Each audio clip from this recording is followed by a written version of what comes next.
With contaminated water, day-to-day life for Flint residents changed, but it didn't come to a standstill. College classes were still in session.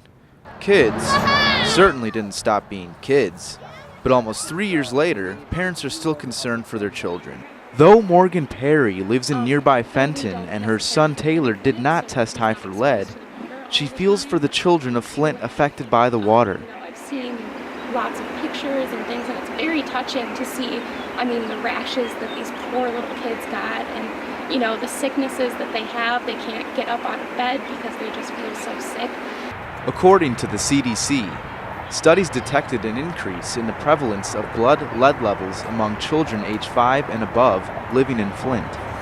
Executive Director Todd Slisher said that the museum launched an exhibit that focused on the real story of the water.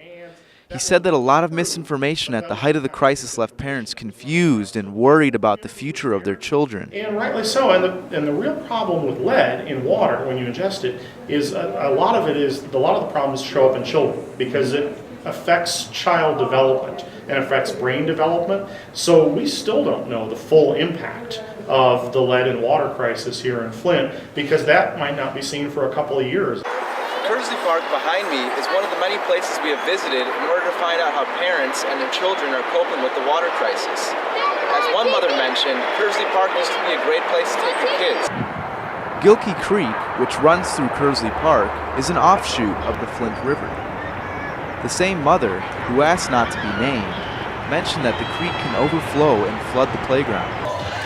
Back at Bee's Bowling Alley, Burton Glen Academy teacher Lakisha Lewis is spending time with her family. While her children were not affected, she says her nieces and nephews were having difficulties in school. They were going through situations to where they were finding the children below in grade levels, below in academics. Omega-3 ADHD is spray painted on the side of this abandoned building. Studies have linked high blood lead levels in children with ADHD, while other studies show that omega-3, a nutrient found in fish, can help combat the disorder. For Media Milwaukee, I'm Brandon Anderegg.